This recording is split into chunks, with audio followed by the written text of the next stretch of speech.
Veuillez enlever vos lunettes, s'il vous plaît. C'est fait. Veuillez décliner votre identité. Je m'appelle Jean-Marie Nicolas. Je suis originaire de Gérimont, dans la commune de Sainte-Aude.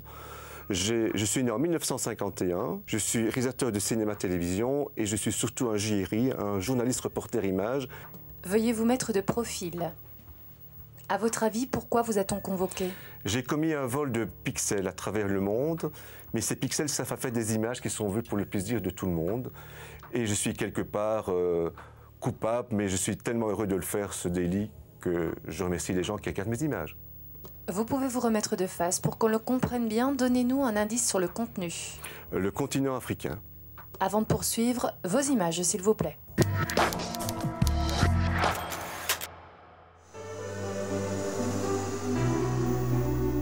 Situé au sud-est du Gabon, nous partons à la découverte du parc de la Lékédi.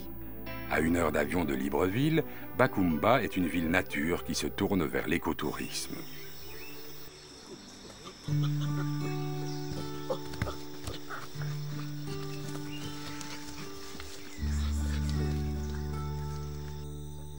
Ce village de chimpanzés est accessible uniquement par bateau. Le chimpanzé habite les forêts et les savanes de l'Afrique équatoriale.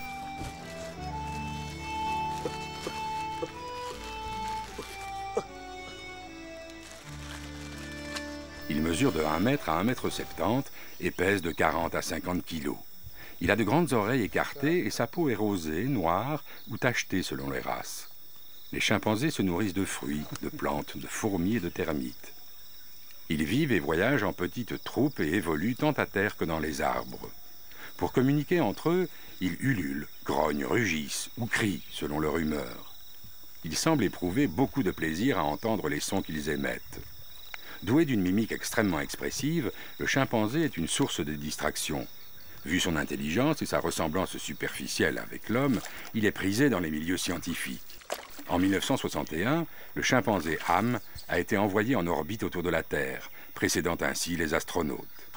Alors de l'autre côté, on a 5 chimpanzés, qui sont 3 subadultes et 2 jeunes, qui sont aussi en phase de réinsertion actuellement. Et ils sont là avec un groupe de mandrilles. Les chercheurs ont recours à la télémétrie pour repérer les mandrilles. Préalablement, on pose d'abord à certains individus un collier émetteur qui produit une fréquence radio précise. Pour effectuer la recherche, une antenne directionnelle détermine la provenance du signal à l'aide d'un récepteur.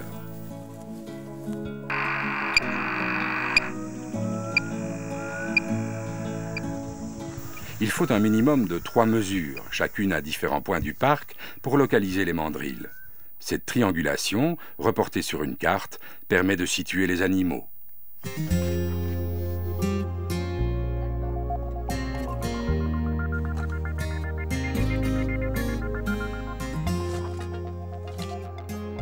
Chaque collier ayant sa fréquence, nous pouvons savoir si les mandrilles sont toujours ensemble. Il arrive de pratiquer ces observations télémétriques à bord d'un avion ou d'un hélicoptère. Le mandrill est un singe appartenant à la même famille que les babouins.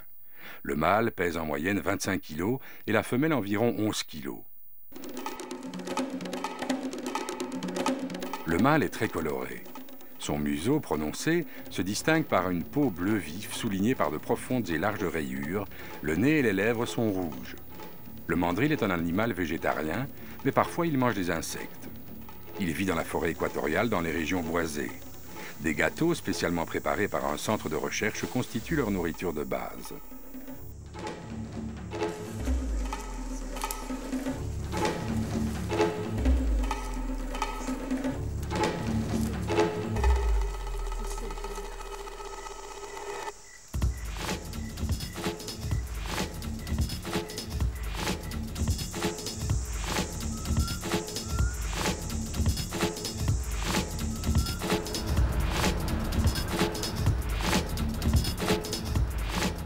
Au parc de la Lékédi, les buffles se reproduisent très bien dans cet univers clos de 14 000 hectares.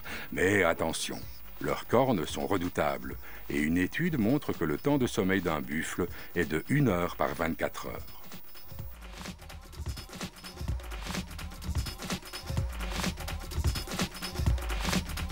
le pont de la Mioula est le plus grand pont suspendu du Gabon. Son histoire est celle d'un challenge. Traverser en funambule, à 30 mètres au-dessus du sol, la vallée de la rivière Mioula sur une longueur de 365 mètres. Le réseau hydrographique du parc de la Lékédi permet d'effectuer certaines visites en bateau électrique insonorisé. Profitez des mystérieux paysages qui s'offrent à vous.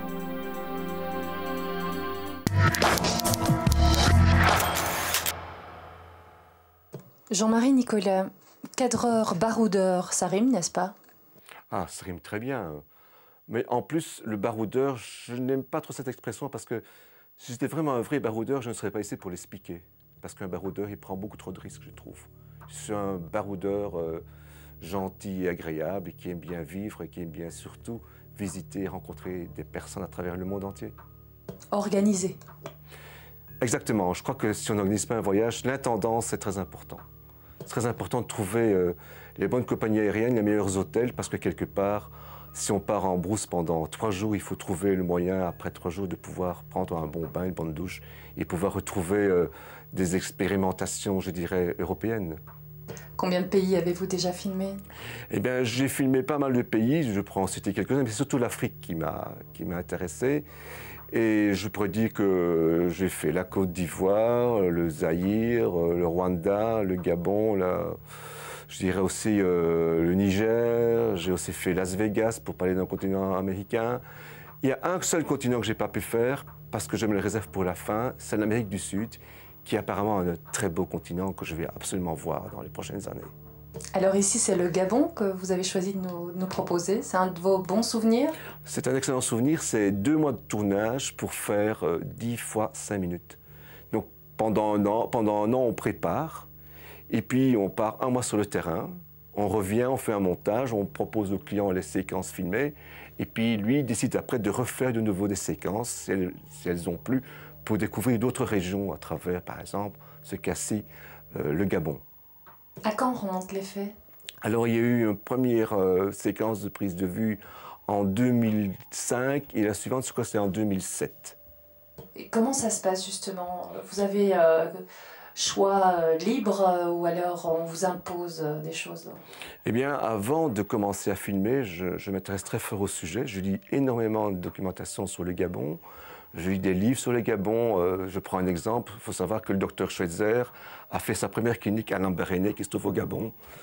Et grâce à cette production qui a été faite en 2005, j'ai appris que Schweitzer, c'était au Gabon qu'il avait fait cette clinique. Combien de temps ça vous a-t-il pris? C'est 2 fois 1 mois pour les prises de vue. Mais je ne parle pas de la préparation. Je crois que c'est très important, la préparation. Tout est préparé à l'avance et on sait que le premier jour, on sera à Libreville, que le second jour, on sera à Lambaréné, que le 3e jour, on a rendez-vous avec des gens pour filmer des gorilles, que le 4e jour, on sera dans la pêche dans l'océan. Et voilà, tout est prévu à l'avance.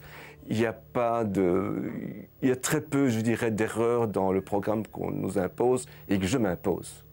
Pas vraiment de part accidentelle. Vous aviez plutôt mûrement réfléchi avant de passer à l'acte. C'est-à-dire que tous les sujets sont mûrement réfléchis, mais quelque part, on dépend aussi très fort de la météo. Les gens croient qu'en Afrique, il y a des soleils tous les jours.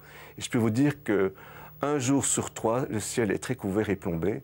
Donc, ce n'est pas excellent pour des prises de vue, par exemple, où on montre la beauté des paysages, les plantes, les fruits, les villages. Opérez-vous seul ou en équipe avec des complices? Alors, pour préparer, forcément, je passe surtout par les offices de tourisme et les ambassades qui me donnent des tas de conseils. J'essaie de rencontrer des gens. Par exemple, pour le Gabon, j'ai rencontré des gens qui avaient des restaurants à Libreville. J'ai rencontré des personnes qui travaillaient dans des sociétés à Libreville, des Européens, même des Belges. Et puis, je lis des contacts avec eux et ils me font découvrir un tas de relations qui sont sur le terrain. Et ça me permet de rencontrer des gens qui élèvent des chimpanzés, qui soignent des gorilles, qui organisent des pêches dans l'océan avec des moulinets impressionnants. Mais techniquement, vous êtes seul? Techniquement, je suis seul, mais je prends sur le terrain des personnes qui sont des assistants. Mais ce n'est pas péjoratif, c'est assistant parce qu'ils s'occupent du pied. Parfois, ils doivent parler dans la langue du pays pour communiquer avec les gens que je veux interroger. Donc, vraiment, je compte sur eux énormément. Une anecdote de tournage? Eh bien, je filmais une petite île qui se trouve au centre du Gabon où on a un élevage de mandrilles et de chimpanzés. Il faut savoir que pour les visiter, il y a une espèce de petite barque qui se dirige vers l'île, mais le touriste ne peut pas aller sur l'île pour ne pas communiquer des maladies avec les chimpanzés et les gorilles et les mandrilles. Et pendant la distribution de bananes aux chimpanzés, eh bien, il y en a un qui est parti avec les lunettes de soleil. Et voilà. Les aléas du métier. Dites-moi, travaillez-vous toujours pour des commanditaires? J'ai eu la chance, parce qu'il faut savoir que depuis 1976, je fais ce métier. Et j'ai suivi des cours à l'école de cinéma l'IAD à Louvain-la-Neuve. J'ai fait réalisation option image. Et si on veut, cette formation m'a permis de faire un tas de découvertes dans la technologie d'aujourd'hui et d'hier. Mais quand vous travaillez toujours pour quelqu'un d'autre, pas pour vous personnellement. Je sais que tu allais reposer la question. Effectivement, j'ai eu la chance de pouvoir toujours travailler pour des commanditaires qui me proposent des sujets. Et je marque un accord avec eux, on définit un budget, on définit une date de livraison du produit. Je dois savoir absolument le public cible. Dans ce cas-ci, le Gabon, c'était surtout les compagnies aériennes qui demandaient à voir, avant d'atterrir par exemple à Libreville, des sujets sur le Gabon. Mais il y a l'Office du tourisme aussi qui était très intéressé pour les salons. Par exemple, si je prends un exemple, les salons des vacances à Bruxelles ou à Berlin, eh bien, on diffuse ces vidéos dans les stands du Gabon. C'est quoi votre mobile, ce qui vous pousse à agir? Je crois que c'est d'abord l'indépendance de faire ce métier, parce que contrairement aux contraintes qu'on croit, on a énormément de liberté. On a la liberté de choisir ses collaborateurs la plupart du temps. Et aussi, on a, je dirais, la liberté de pouvoir faire découvrir aux gens ce qu'on ressent intensément. Je me rappelle avoir fait des prises de vue dans un pays et je trouvais que le paysage était très beau. Ça s'appelle le Kivu. C'est à l'est de la République du Congo. Et vraiment, c'est un pays fantastique qui, malheureusement, aujourd'hui est saccagé par les pays voisins qui voient beaucoup de richesses comme l'or, le manganèse, des produits spéciaux, des produits qui permettent de faire des parcelles de GSM. Beaucoup d'années d'expérience en télévision, au cinéma même, hein, dernièrement, une expérience là un peu particulière. Oui, bien sûr. Alors, une expérience que j'ai adorée dans mon parcours professionnel, c'est de faire un long métrage, de faire les images, c'est-à-dire qu'on cadre, on a la caméra sur l'épaule, et en plus, comme le budget était assez serré, j'ai aussi fait l'éclairage, donc ce qu'on appelle la direction photo. Et j'ai eu l'honneur de pouvoir faire ce film pendant 6 semaines dans une maison avec Pascal Duquesne, qui s'est très fort fait remarquer par Le 8e jour avec Daniel Auteuil. Et cette expérience m'a permis de rencontrer un monde nouveau, le monde de la fiction que je ne connaissais pas. D'ailleurs, j'ai un projet en fiction. Si tu veux, on en reparlera.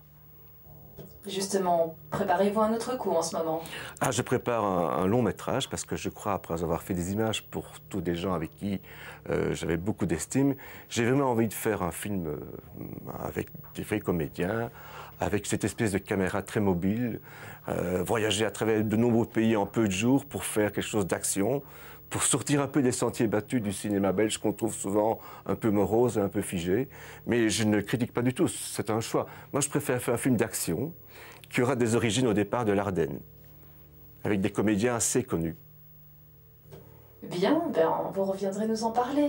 Bien sûr. Jean-Marie Nicolas, merci. Comme à chaque fois, le téléspectateur jugera.